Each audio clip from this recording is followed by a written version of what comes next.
Hi, Ghosties. I'm Macy. And I'm Natalie. Have you ever seen a medium or psychic? In person? Like, yeah, gone to one? paid for their services. No, but I want to. Do you? I do. I really do. Nobody will go with me because it's either like scary or they're like, I don't believe in that. Waste of money. Well, I have reasons why I won't go. Why? First, like what if they're faking? I truly believe the great majority. There are too many people with little shops saying, I'll tell you your fortunes. Yeah. To even be real. There are way too many fakes out there who are just using people in their vulnerable states who are like looking to talk to their deceased loved ones. Mm-hmm. And they're using them. And they're just, I saw some videos of people doing cold reads just to prove that they're fake. It was alarming to see how accurate they could be with cold reads. I believe that not everyone is a medium, but I believe that there are like psychics that can like tell you things. I believe they're out there. I just don't know who's who. That's the one thing. And I don't want to give my money to someone just in case they are the person that's like swindling little old ladies who are looking to talk to their husbands. You know? That makes sense. Yeah. I think that if I were to ever have a kid while I was pregnant, I would go see a psychic because RuPaul's mom did that. And his mom got told that he was going to be famous. He was going to be a star. I have my second reason is you don't know the ones that are real, who they're getting their information from. Like we talked about before, when you reach out into the spirit realm, you don't know who really you're contacting. And demons and dark spirits are very tricky, and you never know. They could be getting all their information from demons and think that they're hearing from angels, and you never know. That's true. You can't know for sure. I also do think like I don't want anything to follow me. I think that's why I've never gone, because I've wanted to go, and like I've been in a position where I could go, but I'm always like no, and I don't end up going. Yeah, because I'm like, what if?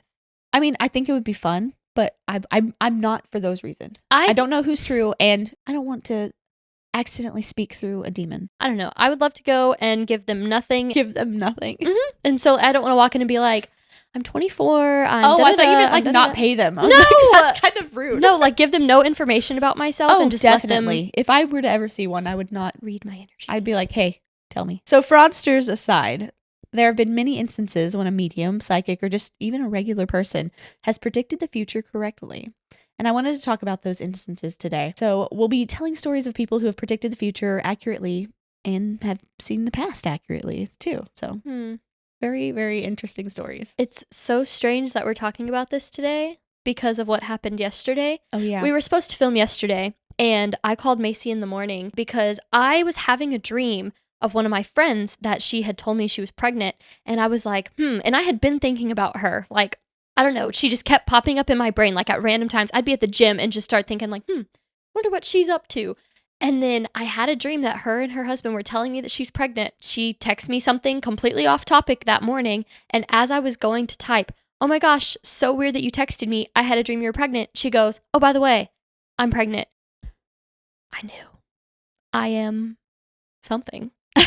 Well, maybe you but are. I always know. It's always in my dreams. It's not just like feelings. It's in my dreams every time. So moving on, our tea this week is from the Republic of Tea. It's Bananas Foster. I'm tired, but I'm not tired.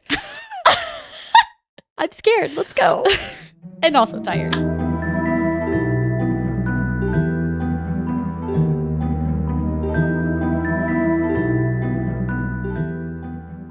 For me, my first initial taste, it tasted kind of like alcohol, almost a little bit. But then afterwards, it kind of, like the aftertaste is more, what's that called? Taffy? Yeah, Laffy Taffy. Laffy Taffy, like banana Laffy Taffy. I was going to say banana runts mixed with like some chocolate. Chocolate too, yeah. In a hot sock in a car. Okay. Like just not good. I don't mind it. It's not my favorite, but I don't mind it. I'll give it a solid 4. I'll give it a 1. Okay, that's sad. I really didn't like Well, you gagged before you even tried it. I don't like anything though. No, you don't. So don't trust me. I really don't like anything unless it's like Earl Grey or cinnamon. Yeah. Maybe we'll just go to trying different kinds of Earl Greys for you. Honestly. So before we dive right into these stories, I wanted to give a little background on mediumship. I found all of this information really interesting. I think you will too. If you don't, skip. I don't know what else to say. I will. Skip? No, find it interesting. It's like, sorry, you can't. No. People have been trying to communicate with spirits for as long as we've known of death, really. It's ingrained in our society and spoken of in religious text, a la the Witch of Endor in the first book of Samuel in the Bible. You ever read that? Littered throughout literature from all time periods, and have entire belief systems built upon the notion that it's possible. It has been believed to be something only people with great power and wisdom can do. It has been something that only evil sorcerers dabble in with great consequence, and is something pretty popular, at least here in the States. In many of our bigger cities across the nation, you can't go a few blocks without seeing 3 or 4 shops with signs set up stating if you give them a few bucks, you too can know your future and speak with the loved ones who have passed. Mediumship had its most recent boom in the 19th century in the US and UK with the rise of spiritualism. I think we talked a little bit about it when we discussed Ouija boards, but the Fox sisters of New York really breathed life into the movement in 1848 when they claimed to be able to speak to a spirit in their home via a series of knocking. Though I believe this has since been proven to be a hoax. Like, I think one of them came out years later saying that they were just like doing something with their toes. So I'm not sure. Don't quote me on that. Sucks. Why would you expose? Just let people believe the lore. But that hasn't stopped the rise of popularity mediums have gained since. There, of course, are always skeptics, and for good reason, but in the 1920s and 30s, there were a reported 250,000 practicing spiritualists in the UK alone. Today, there are some studies that report that the majority of people, whether religious or not, subscribe to one aspect or another of the spiritualists' beliefs. And one of the most popular beliefs, and the premise of our entire program here, is the belief in ghosts and the ability to receive messages from said spirits. The people that claim to be able to interpret these messages are called mediums. There is also an important distinction between a medium and a psychic that I didn't really know existed before this, because all mediums are psychic, but not all psychics are mediums. Okay, I'm following you. Anyone has the potential to experience spirit communication in one way or another, but a medium is someone who, and this is a quote, experiences regular communication from the deceased, and a psychic experiences information about or from living people, distant locations or events, and or times in the future or in the past. Okay, so I could get so into this. I have a bunch of thoughts. Let's hear them. I don't know if Let's hear a couple of them. I'm getting ahead of myself. Okay, so mediums, I know, like, I've only watched like shows. I don't know much about them, like the Hollywood medium. What is he, like Tyler Henry or something like that? How does that even work? Like, they're like, oh, I'm seeing da da da da. Are they like just like seeing it in their brain, or are they like actually seeing it? And then the psychics, now that you mentioned like not all of them are mediums or whatever, like, where is the information coming from? Like, how do they get this information? Is someone telling them, like, in their head? Yeah. I think it depends on the medium for how they're seeing it. I think some see it, some just sense it. Some can just feel the information. And I also saw somebody, I don't remember who it was, but they were talking about their mediumship. And they said they don't actually hear words. They are given visions. If it's their grandma, they'll see like little bits and pieces of the grandma. Mm-hmm. They won't actually see her sometimes. They'll just be like, I'm seeing a red apron, and I'm smelling apple pie, and I was like, oh my gosh, my grandma always wore a red apron and baked apple pie. Yeah, those kind of things. So like they don't know who it is, but they're like, hey, this is what I'm picking up around you. Yeah. So I think it just depends on the person. As of like where psychics are getting their information from, not a clue. Yeah, could be demons. Could just be an ability they have to sense energies. I'm not sure. Another important point to note before we move on to the stories that I've got for you today is that there are studies being conducted on mediumship that seem pretty promising. The Windbridge Research Center have a lot of educational resources and information on their research. If you're interested, you can go look it up on their website, and I believe it's worth looking into. Something very interesting that they found while doing EEGs on purported mediums is that their experiences of communication with the other side seem to be a mental state that is different than when you're fabricating a story or even recalling facts that you may have learned before. Interesting. So it's a totally different process going on in their brain. They do admit that EEGs may not be the best way to document this and are currently working on other studies involving alternate forms of brain imaging to capture the activity within the brain when they're channeling. But for now, whether or not you believe in the abilities of a medium is totally up to you. I understand the skepticism, and I hold some of it myself, honestly, but I do personally believe that there are those out there that are capable of seeing, sensing things that just go beyond what they're capable of knowing in their position as a random person. 1,000%. Some of these stories will prove it. 1,000%. I am not a full believer in much, but I am a full believer in this. Like, I don't have any like skepticism. Obviously, I don't believe everyone that says like they have a gift, but I know it's real. That's where my skepticism lies. It's believing everyone, because I believe probably less than half of the people who say they're a medium are a medium. I believe Teresa Caputo because I've seen a lot of, I've mentioned her. I know, probably, she's like our queen mother. I don't even consume that much content of hers. That's She's who just comes the to mind. recognizable name. Yeah. And we watched a lot of TLC growing up, so she was always there. a lot. I fully believe it. I don't know why. Teresa Caputo has a podcast where Does she has she? people call in and she does readings for them over the phone. Oh, It's pretty interesting. I've listened to a few. I'm going to do that. Which, I'll send it to you. luckily, we haven't had a lot of people in our lives like pass. Yeah. But- We've been very fortunate. But I'd be interested. Because sometimes they can pull from like other things. I don't know. I've seen some mediums who do like, I don't know what they're called, but they're like pet readings, almost, where they Yeah. see your pets and they tell you that they're Oh. happy and thriving Okay. in the great beyond. That doesn't make sense to me. I thought you were talking about the ones that there's ones that come to your house and Like pet whisperers, like and they tell you what your pets are saying currently. Eliza Thornberry. Yeah. Alive. Yes. Yes. There was this one I saw where this girl got a reading for her guinea pig, Mm. and he said that he views himself as a father figure to her. And I was like, where are we getting this information? I mean, I'd love to believe that it's real, Yeah. but I'm like, who is the person? What? I don't know. I don't believe the guinea pig thinks it's a I father don't- figure. I would love to. Can you looked imagine hearing fatherly. that and then you look over at the guinea pig, it's just like chewing on its food, just like Yes. I mean, he looked very, I don't know, prestigious, but it was just, I don't know where we're actually getting this information. And the people that are doing it, I think they might just be scamming people. See, I believe that there are people out there who do not have a gift but believe they do. And maybe it's just more their imagination and delusion. The gift of delusion. Yes. You hold that well. Yeah. Are you talking about me? Yes. Oh, I was just about to say, I was like, I do have that gift. Yes. You Yeah. do. But that's okay. I can convince myself of anything. I know. But no, I'm not on the train of the pet whisperers, but I am on the train of mediums. I Yeah. do think that they exist, and I think that they're real. Now, and do you believe that they are as prominent and widespread as they are? No, but you bringing up the brain scans and things, that's really interesting to me because I've been really into, there's this one doctor, and I was reading his book. I don't remember. I got like halfway through the book. I need to finish it.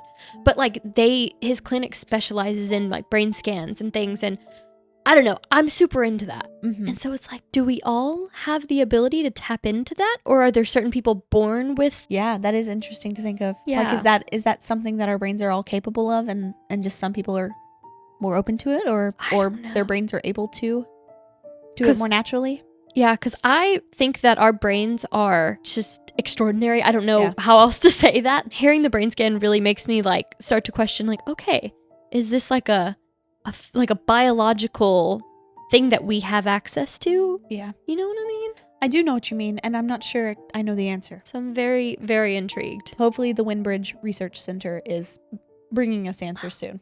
And I love that there's, of course, every time we talk about something outlandish, there's always like a college doing research on it. And it's like, oh my God, it makes me feel valid. So this story comes from Suzanne Saxman. She is a New York-based psychic medium who has had many encounters with the other side. She has even written a memoir about her experiences, if you're interested. I believe it was called The Reluctant Psychic, something like that. But Suzanne Saxman. So if you're interested, she's got a whole book. So she told of a client who came in to see her many years ago. He was in the middle of a highly contentious divorce and wanted answers as he was feeling a bit lost. Suzanne, for some reason she didn't understand, felt as though he would not split with his wife. She knew that they would not get the divorce that his wife wanted. She told him that she didn't see him in court, apart from his wife, or even fighting with her anymore. One thing she did know was that in 7 years' time, he would have sole custody of their daughter. None of this was really making any sense for either of them, and he asked her how he could have sole custody of their child if there was never a separation. That was all she could give him, and they parted ways. A week later, the man's wife walked into her shop.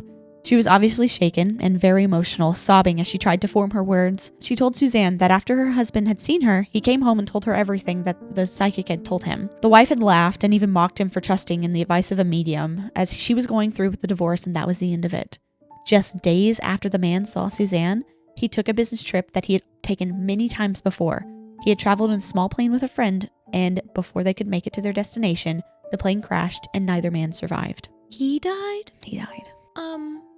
Sole custody. So, Suzanne was taken aback by this, shocked that she hadn't seen that coming. And the story stuck with her, and she believes that, and this is a quote from her, There is something so sacred about the moment of death that she's not supposed to witness it. And that could be why she could only see the ceasing of arguments between he and his wife and nothing more. As for the rest of her predictions, 7 years after that initial visit from the man, his wife walked into her shop once again, in tears and shocked. Their daughter had just passed away from leukemia, and he had sole custody of her now. In heaven, I guess.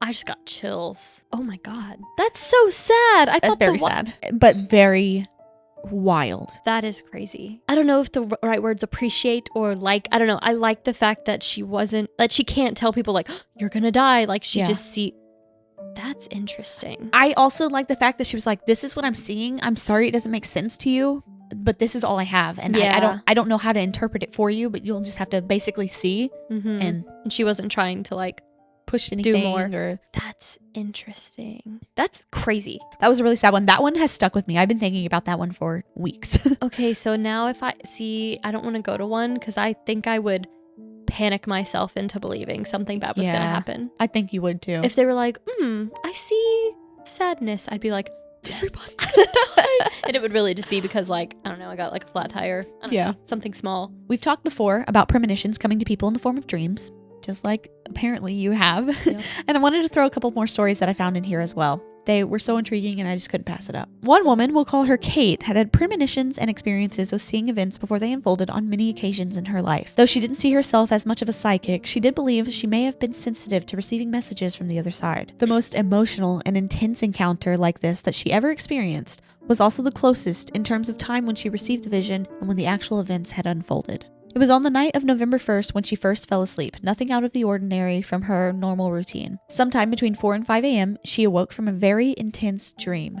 She could see her brother's car parked in the driveway of their parents' house. It was stationary, but the car was on and all 4 of his children were sitting in it, going through the motions as if the car were in motion and they were driving along the road. It was an innocent scene, but something to Kate felt very wrong.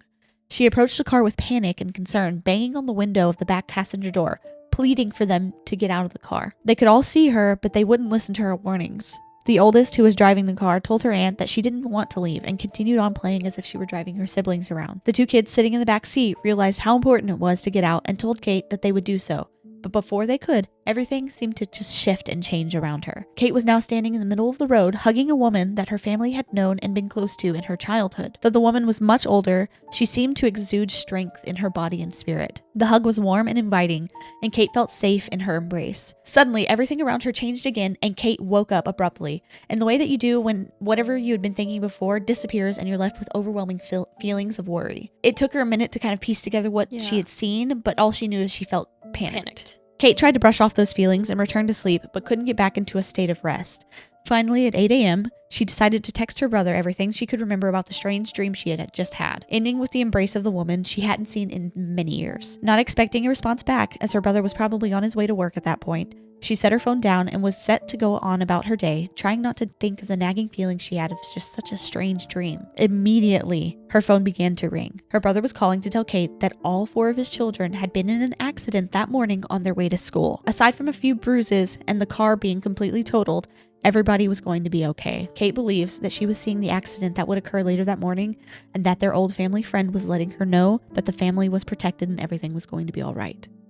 I just got chills. I did too. My whole body. I thought that was going to get a lot darker than it was. I was like on the edge of my seat. I thought you were about to say something horrible. I didn't want every story to be awful. So. Yeah, thank you. That's insane. That's actually really crazy. Whenever I wake up feeling like that, like there had been times where I would have to drive to my job that was like hours and hours away. Yeah. I would wake up with that worried feeling. I'd never had like any bad dreams or anything like that. But there was this one time I woke up feeling just so like, I cannot make this drive today. And I called our mom and I was like, I can't make this drive today. I don't feel okay. And she's like, you better not leave. And I was like, I'm not going to. She's very much in the like believe your intuition kind of person. And I do. Like anytime I feel like I shouldn't leave the house, I don't. And like, granted, some of the times it's just because you don't want to. No. Like I can kind of, now that I'm older, I can like distinguish between is it that I don't want to go or is it that I shouldn't go? A lot of the times because I don't want to go and then I end up just going. But when I shouldn't, I'm like, I shouldn't and I don't. You never know what could have happened on those days if you had decided to just ignore what your body and mind were telling you. It scares me. And I always had that feeling that I was going to die in a car accident. So I'm like, really? Yes. And it scares me so bad. That is really scary. I'd probably never get in a car. It scares me really bad anytime it rains because I always thought it was going to be in the rain. So I don't like to drive when it rains. Don't. Yeah, I don't. I like that the family friend was there and hugged her and was like, hey, I've got this. The other dream communication that I found so interesting happened just in the nick of time. Sarah was tossing and turning in her sleep, sweating yet shivering as if she were freezing all at the same time, and woke her boyfriend up as she shot out of her dream. She looked at him and with urgency in her voice told him that they needed to get to her dad's house immediately. Without question, her boyfriend got up and they raced to her car and drove the 5 minutes down the street to where her dad lived alone. It being the middle of the night, Sarah and her boyfriend let themselves in and began to call out for him in the dark. That's when they found him, doubled over on the back of the couch, not moving. They called the paramedics and tried to get him to wake up as they waited for help to arrive. As they followed the ambulance to the hospital, Sarah was finally able to breathe and told her boyfriend that her father had come to her in her dreams, telling her not to waste any time, do what she could to come help him before it was too late. He had a heart attack that night, and had she not received his message, he would not have made it through the morning. But he lived? He lived. Oh my God. Do we have any extra background to this? No.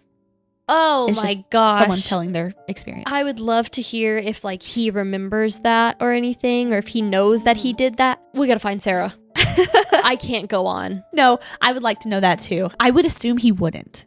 Yeah.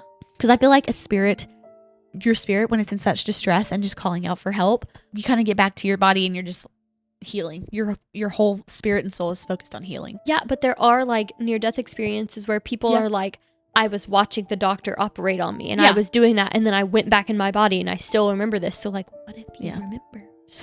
I don't know. It's also because he was kind of in a dream of hers. So I'm not sure. I really don't know. Wow. That would be interesting to hear though if he remembered any of it. That's insane. And that's like kind of, I was thinking about this earlier when you were introducing everything, but like when people, if you listen to like true crime and you hear the family, they say something about that day, it just felt off. Like I just knew. I had no idea why, but like I just knew that Michelle had died. I feel like I would know. Mm-hmm. I really do. And like I told you, I feel like I'm going to know the day that I'm going to die. I feel like I would know if something's amiss. Yeah. Maybe. Hopefully we'll never find out. Yeah. I would like to not know. So the stories that really get me are when mediums tell their clients information that the client themselves couldn't possibly have known. One girl I read about had a well-known medium in the area come to their house for a party that they were hosting. None of them truly believed in mediums and just thought it would be a fun addition to the theme of their party that night. The host received a reading that left her in tears after hearing all of the minor details of her life and loved ones that the medium was able to tell her. The medium said that she was communicating with her late grandfather and could see him wearing a long white lab coat. The host of the party tried not to give anything away, but when the medium told her that she could only think of worn brown leather when she looked at her, she knew it had to be her grandfather. He was a doctor many years ago, and it made sense that he would be donning his white coat that meant so much to him in life. As for the leather, when he passed away, the only thing in his wallet was a childhood photo of his beloved granddaughter. Oh my God. The medium went on to give several more small details about her life and the life of her grandfather that she couldn't have possibly known, including that the host had 2 younger brothers and how he didn't like her boyfriend very much. Near the end, the medium told her that her grandfather was happy in the afterlife and he was able to be with one of his daughters.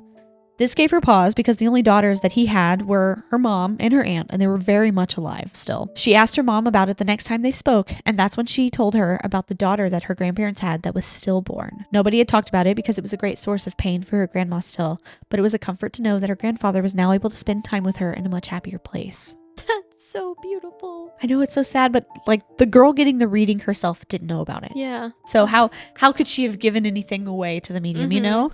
Oh, that's crazy. That's crazy. See, and like, I want to believe that that's real. I don't want to say that like, oh, it's a demon giving her that information because that's the grandpa. Yeah. So like I said, there are some that definitely believe are getting it from a good source, like the spirit themselves. Yeah. In a similar story, another young girl named Anna had stopped by a psychic medium's shop one night while out with her friends. She too was a skeptic, but before she even sat down in the chair in front of the woman, she looked Anna in her eyes and says, "Your dad has passed away, hasn't he?" She nods her head, trying not to give too much away, but was already thinking how odd it was that she would know that, seeing as she was still young enough that most of her friends had not gone through such a tragedy yet. The medium continues on in the reading and tells her that she knows her father had passed shortly after being diagnosed with an illness that should have been detected much sooner than it had. She says that her father is glad that it happened the way it did and that he didn't want to have to suffer through prolonged treatments and have his family watch him waste away. He was also happy to know that she still had his old bag. The strange thing about this was that Anna was not carrying a bag with her that night, especially not her father's bag. Whoa. Anna was shaken by all of this, but the medium only continued on from there, detailing her father's last days in the hospital, all of the people who were in the room with him when he passed, and all the people who had just missed him, not arriving soon enough. There was no way she could have known any of that, or that his mother had already passed away and was there to take him on. Oh my gosh. As if Anna wasn't already a little bit spooked by all the details that the medium was able to provide her about her father, she then began to talk about her grandmother, who had very recently passed away. She knew that Anna was wearing the necklace her grandmother had left her, even though Anna's coat was buttoned up to her neck, never revealing any jewelry that she may have had underneath. Anna thought she had the woman when she began to talk about a small baby being with her father, a child of his. She knew that she didn't have any other siblings and told the medium this. The medium was adamant, though, that her father said that it was his baby. She decides that the medium has just been playing her and continues on in the session, just not believing anything else, letting her friends have their fun, but the small detail kept nagging at Anna. As soon as she got home that night, she asked her mom if she knew what the medium was talking about, and that's when, through tears, her mother told her something she had never told anyone, as it was very early and they hadn't been married yet. But there was a miscarriage that she and her father had very early on in their relationship. Oh my gosh. Why are we talking about all the babies? This is gonna make me cry. Sorry, those are just those two. Oh my gosh. That's really cute and it's gonna make me cry. Wow. I think it's beautiful. Like, yes, sad to have happened in life. It makes me and gives me really, really happy feelings to know that they are with their babies. Yeah. Wow. Like, I love that so much. Mm-hmm. Now I'm gonna cry. Yeah, and that's amazing. That's undeniable, but wow.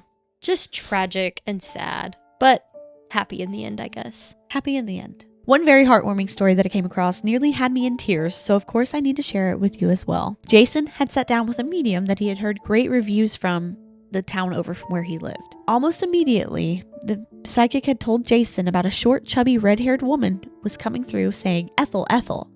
This struck a chord with Jason, as his grandma fit this description and was often told by people that she had an uncanny resemblance to the actress Ethel Merman. Aww. Not long after telling him about Ethel, he began to receive a message and said, "There's a man with Ethel, and he has a message for you.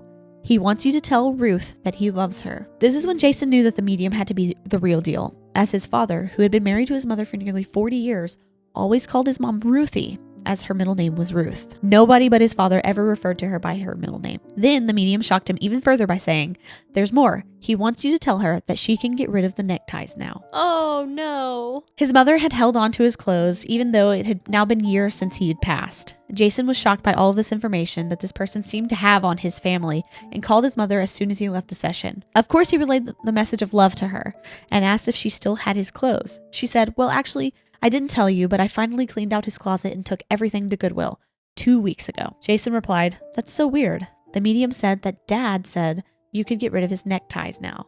It was time." His mom began to cry even harder and said, "The only thing that I kept were his neckties. Oh, They're still in his closet." Oh no. No. I know. This one really got me. I would never get rid of them. He told her to. I would wear them every day. That is so... But he told her to. He's like, "Hey, Ruthie, I love you, and it's time." Oh gosh. I don't know how people ever get rid of anything. Just in general, or like... Yes. Just if you ever have anything, don't get rid of it. No, just like when there are people... I know it's like healthy too, and you should, you know. I mean, if I were to pass, there are some things, of course, I'd want people to keep to remember me by. But some most of your special things, closet. but like, there is maybe 2 things in my closet that bring me joy, honestly. So, yeah. no, just get rid of everything. I would want you and Kayla to just keep everything. I know you would. No, You'd have to like wear buy it for a yourselves. storage shed Like for wear, all of your belongings. No, like wear my clothes, give them to your kids, you know? Our last story touches on a topic that I find so fascinating that I kind of want to do an entire episode about it. So, Let us know. I'm doing one here, and then we're going to do an entire thing. Okay, I'm ready. That is mediums being used to help solve crimes. Oh, yeah. I was going to ask you if we can do a full episode on that Oh, the yeah. other day. Oh, yeah. Woo! That's coming because there were so many. I I started this episode with just a bunch of little stories, and then suddenly I had like 8 of medium solving crimes, and I was like, this should go another day. I was literally listening to The Deck when you got here, like the Crime Junkie podcast, and they said the episode I was listening to, a medium was like, oh, I think she's over here and stuff. And I literally almost texted you, because I think I started this episode yesterday. I almost texted you yesterday and be like, are we going to do an episode on that? But I didn't know if you'd be into it. Yes, we are. I am very much into it. Of course I'm into it. I don't know if you're into like the true crime stuff, because I know, I listen to like 8 true crime podcasts on the regular. No. I know you're into it. I didn't know if you'd be into discussing it here. Yeah. I know you're into it, duh. Not in great detail, because I do get emotional. I do cry most of the time when I'm listening to true crime podcasts. So I don't really want to cry on camera. But yeah. Yeah. It isn't something that law enforcement talks about much, but it is done often enough that there was a report written up by the CIA detailing the use of psychics in searching for missing persons and aiding in cases that have hit a wall, so to speak. There was a whole report written by the CIA. That's like it's unclassified. That's declassified. Crazy. Whatever. Words are hard. It isn't a reliable enough resource that it can be submitted as evidence in court, of course, but there is one case that just happens to contain the first ever psychic to be called to the stand as a witness during a trial to testify as an aid to apprehension of the suspects. What? This was crazy. So it was the summer of 1987 when Rosemarie Kerr received a call from a client she had just seen for the first time not long before. I think I know this story. Do you? I think so. Okay, well. Possibly. I could be lying. I don't know. The client was Elise McGinley, and she was desperately seeking answers to the whereabouts of her brother, Andre Daigle. Andre had gone missing on the night of June 8th after leaving a bar with an unknown woman. The police believed that he may have just left without telling anyone and wasn't in any danger. But Elise knew this wasn't like her brother. He was hardworking, and when he didn't show up to the site of his next job, she knew that it wasn't of his own volition. She was searching up any avenue that she could to find answers to her brother's whereabouts and thought maybe Rosemarie could give her some of those answers. Though Rosemarie and Elise lived in Southern California and Andre had gone missing in New Orleans, the self-proclaimed psychic medium told Elise that she would do what she could. Rosemarie instructed Elise to bring a photo of Andre and a map of Louisiana. The medium took the photo of her brother, and without looking at it, she closed her eyes and began to fill the photo with her fingers, concentrating all of her energy in channeling his whereabouts. Rosemarie began to complain of a severe headache, a feeling as if she had been struck in the head with a blunt object repeatedly. She could hear a voice in her head saying, "My head is killing me," over and over, and could see the image of a dark truck with a long scratch down the side. Elise confirmed that this was Andre's truck. In the truck, she could see Andre and a woman with long blonde hair. That's when she began to rub her hands along the map of Louisiana.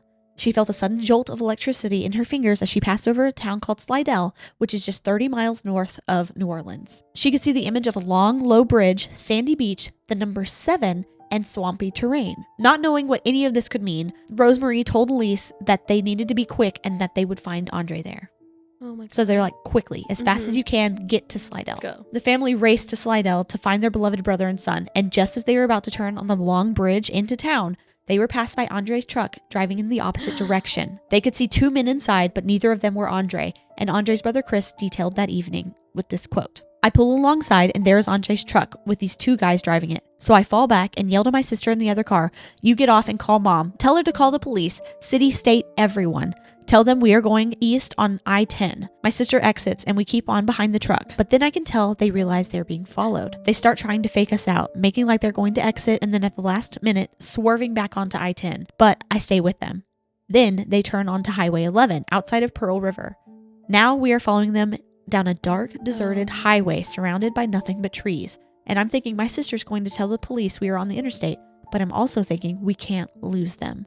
They are the only link we have to Andre.' So we ride like this for a while, and then I see the road is coming to a dead end, and the truck pulls up at the dead end and turns around and the lights go off. About 50 yards from the dead end, there is a bar room. So I stop, and Nick runs in to call the police. Just then, the truck's lights come back on and it starts inching towards us, going real slow. I tell Virginia to lie down on the floorboards, and Joey, who has 38 with him, and I open the car door and crouch behind them, using them as shields. When the truck gets up alongside us and they see us crouching like that, I don't know what they thought, maybe that we're cops or something, but they take off. We take off after them, And by some miracle, there on this deserted road we had just driven down maybe 5 minutes before, there is now a police car parked. We start yelling, all of us at once, but the cop can't follow what we're trying to say. So Virginia shows him the flyer with Andre's picture and the cop gives chase. We followed behind, all of us going around 100 miles an hour. The police are eventually able to stop the truck and the 2 men in the vehicle are taken into custody. Fortunately for the family, the men confessed to killing Andre. They claim it was just to see if they had what it took to do something like that and wanted his vehicle and his money. Awful. Disgusting. Just no reason. Disgusting, yeah. They used one of their girlfriends to lure Andre, who happened to be just a random victim of opportunity. They led authorities to Andre's body, who was near a strip of sandy beach in the Manship Swamp, aptly referred to as Ghost Swamp, just so you know, right off of exit 7. Both men pled guilty and received life in prison without the possibility of parole, and Rosemarie Kerr was called to the stand to detail the events that led her to the clues that the family used to help find their brother. What in the world? The timing on it. She sees Slidell, was like, they're there. Go. They're right there. You have to go now. And as they pull up to the long bridge that she saw in her vision, there's his truck. I don't even know what to say. This is real? This is real. There documents, court case, real. I have chills. There we have it, folks. Proof. I don't know what else to say. So we are definitely going to do a whole episode on that, whether you're interested or not, because that was so riveting to me. I was about to say riveting. I've heard her name. I don't think I knew that whole thing. I think I've heard of that, but I didn't know all the details. I mean, she's a very popular medium too, or was. I don't know if she's still doing it or not. Yeah. Or where she's at in her life. Wow. Same. Same. I was shocked. I was shocked by this information. That's crazy. I want to find out more about the medium and like all the things she's done. Well, her name is Rosemarie Kerr, Kerr. So if you're interested, I know she's done many interviews. Yeah. I'm about to look that up. I need to see what she looks like. Do it. I imagine her as like Madame Zeroni from Holes. She knows. Just looks Who very is that? mystic. Eartha Kitt? Is it? Who plays? Oh, I think it is. That's who I imagine is like that. Because who else could know all this? Who else could know all this besides Madame Zeroni? Yes. As I said before, skepticism is welcome here. But there's no denying that one. No. Like there could be some people that be like, I'm sensing you have a birthday. It's like, I do have a birthday. Yeah. And so it's like, okay, you can't tell me that it's not real. You can't. No. There's no way. Unless the sister orchestrated the entire murder of her brother, then just to set up some psychic? No, that doesn't even make sense. There's no way. But people knowingly taking advantage of people so vulnerable and looking for answers in their grief for money is appalling. Awful. But there are some instances that just seem to be too much to be just a coincidence. Like some of the ones we talked about today. Those experiences really send me over the edge with never-ending questions. I have so many. How? If there is one thing that I leave you with after hearing all of these incredible stories, it's this. Please be wary of who you open yourself up to and who you allow to get into your head with messages from beyond the grave. Agreed. There are spirits out there with dark and evil intentions. These spirits know enough to be able to get inside your head and make you want more and more answers and keep you coming back. Mm-hmm. These spirits know exactly what to do in order to get you to willingly invite them into your life. And we know from our last episode what can happen when you allow the side of the spirit realm into your life. So oh my God. Be wary. That's the one thing I kept thinking of over and over here. I mean, but if you know any good psychics, like true mediums, psychic mediums, comment. Let us know. Give us a comment because I'd like to look them up. Me too. Or if you've ever had an experience with a medium that was just too good to be true. Give us all your stories, please. Yes. Like, comment, subscribe, give us 5 stars, and yeehaw. If you have any stories that you'd like to share with us and you don't want to just comment it or DM us or whatever, you can email us at ghostiespod@gmail.com. We're still putting together the occasional tea party episode with our stories from our listeners. So we're always interested in that. But that's all we've got for you today. And we'll see you next Monday. Goodbye.